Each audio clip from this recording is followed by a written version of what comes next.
নমস্কার, আমি হেমন্ত বাগ, আরামবাগ বিধানসভার বিধায়ক। সকল আরামবাগ সুধী নাগরিকবৃন্দদের উদ্দেশ্যে একটি বিশেষ বার্তা।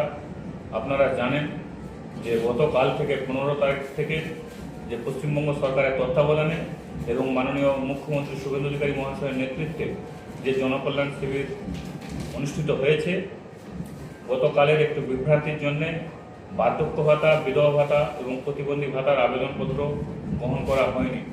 কিন্তু গতকাল রাতে আমাদের পশ্চিমবঙ্গ সরকারের তরফ থেকে নতুন করে নির্দেশিকা জারি করা হয়েছে। আজ এবং কাল, অর্থাৎ আজ 16 এবং আগামীকাল 17 তারিখ যে জনকল্যাণ শিবির হবে, সেখানে বার্ধক্য ভাতা, বিধবা ভাতা এবং প্রতিবন্ধী ভাতার নতুন করে আবেদনপত্র শুরু হবে এবং ফর্ম জমা নেওয়ার প্রক্রিয়া কাজ চালু থাকছে আজ থেকে।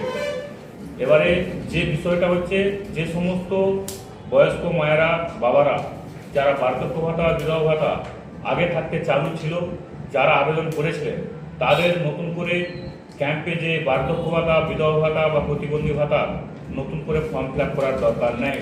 কিন্তু যে সমস্ত ব্যক্তিরা এখনও বার্ধক্য ভাতা, বিধবা ভাতা বা প্রতিবন্ধী ভাতা পুনরূপ আবেদন করেননি বা এই প্রক্রিয়া থেকে পুরোপুরি বঞ্চিত ছিলেন বিভিন্ন কারণবশত, আজ এবং কাল আপনারা নির্দিষ্ট সময়ে আপনারা ক্যাম্পে যান।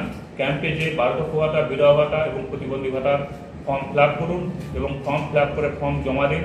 এবং পশ্চিমবঙ্গ সরকারের এই জনকল্যাণ শিবিরের যে ক্যাম্প অনুষ্ঠিত হচ্ছে, সেই ক্যাম্পে আপনারা সকলে গিয়ে যে যার পশ্চিমবঙ্গ সরকারের সুযোগ সুবিধা যা আছে, সকলে সুযোগ সুবিধা গ্রহণ করুন।